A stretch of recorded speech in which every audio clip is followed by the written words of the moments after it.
Star Wars Jedi, Survivor appears to be a competent and well-made big-budget action-adventure sequel that follows in the footsteps of its predecessor, Jedi: Fallen Order. The game expands upon the areas that were well received in the first game, making it a solid follow-up for fans of the franchise.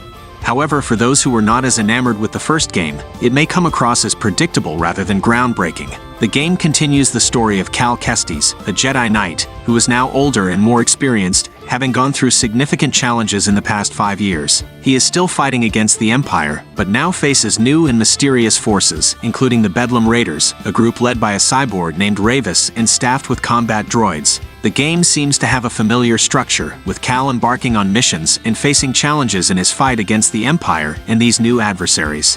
While the game appears to be consistent with the formula established in Jedi: Fallen Order, offering an action-packed adventure with familiar Star Wars elements, it may not break new ground or offer surprises for players who are looking for something innovative.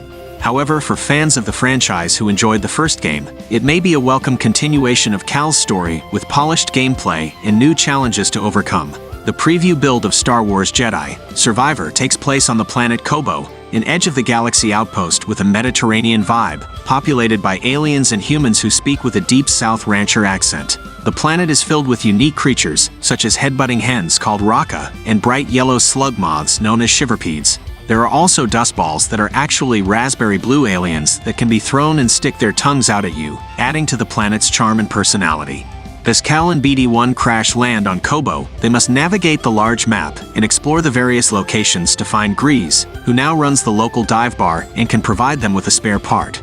The map is described as almost prohibitively large, with plenty of things to discover off the beaten track, such as huge skulls embedded in cliffs, mysterious mines, shimmering caves, and Jedi Chamber challenge dungeons that are reminiscent of those found in Breath of the Wild.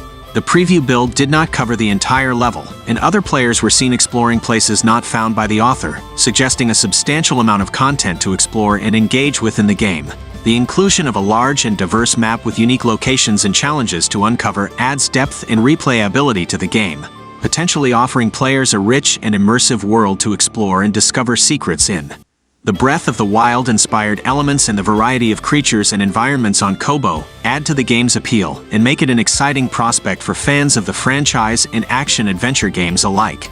After finding Grease and the parts for his ship, Cal is drawn into a more involved Jedi-like adventure in Star Wars Jedi: Survivor, involving an anomaly in the sky, which leads him to make Rambler's Reach his home base for a while. In Rambler's Reach, Cal begins to gather newfound family, including Grease's robot bartender, the local stable owner Mosey, and the large and motherly lizard-Y alien Doma, who is the de facto leader of the outpost. There is also a comedic frog creature named Turgle, and other characters that the author is not allowed to mention, but has described as massive in their notes. As Cal gathers more friends, Rambler's Reach improves with different shops and amenities, including a DJ crew for the bar. Rambler's Reach becomes a vague focal point of the map, around which players will find various digressions and side quests to investigate. The world is expansive, and there are areas that require shortcuts or new abilities to access, such as pulling a droid ship out of an oily pond once Cal has upgraded his force powers. The holomap has been improved, with clearer markings pointing players towards places they can go, places they haven't been, and places they can't go to yet, but will be able to at some point. The map becomes a helpful tool for navigating the world and finding solutions to challenges. However, the world is not without danger, and Cal may need to use his Jedi skills to evade enemies and sometimes resort to the tactic of running away. Dying results in respawning at the last meditation point, similar to the Souls-like genre, and losing all accumulated XP unless the enemy that defeated Cal is defeated in return. The inclusion of Rambler's Reach as a central hub, along with the improvements to the holomap and the variety of characters and abilities to gather, adds depth and replayability to the game, providing players with a sense of progression and a reason to explore and engage with the world. In Star Wars Jedi: Survivor, the combat has been significantly expanded and improved. Single and dual blade lightsabering both return, with the addition of dual wielding as its own unique combat style. There are also 2 new stances, a slower crossguard style reminiscent of Kylo Ren, and the ability to dual wield a single-bladed lightsaber and a blaster, which appears to be a lot of fun in live video demonstrations. Players can level up their fighting abilities and unlock new moves, but with the addition of 5 different stances and various force powers, the combat becomes even more complex and diverse. Each stance and force power offers a unique playstyle and strategy, allowing players to customize their combat approach.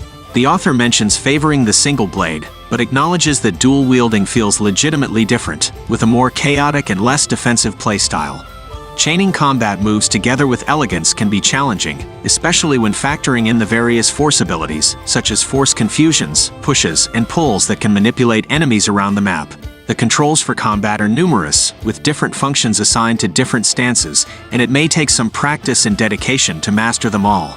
However, the author notes that the live demo they witnessed showcased that it is possible to execute complex combat maneuvers with finesse, including windmilling, flying kicks, and switching stances on the fly.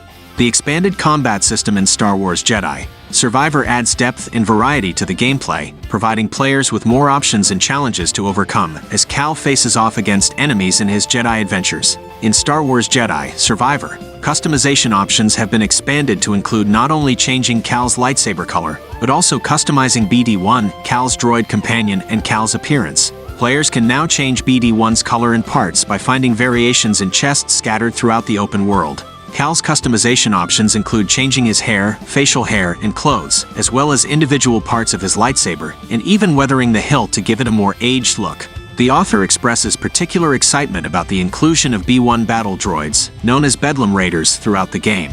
These droids are humorous, and their interactions with each other, and sometimes with the player, are entertaining.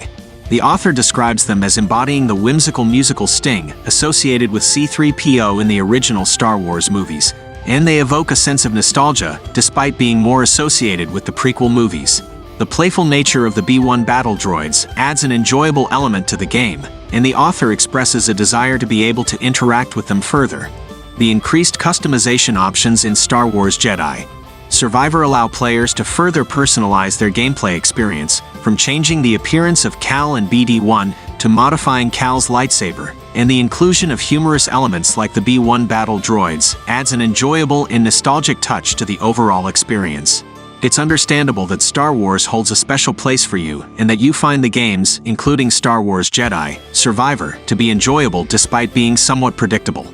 The games are able to recreate the elements of Star Wars that you like in a way that you find more satisfying than the recent trilogy of films.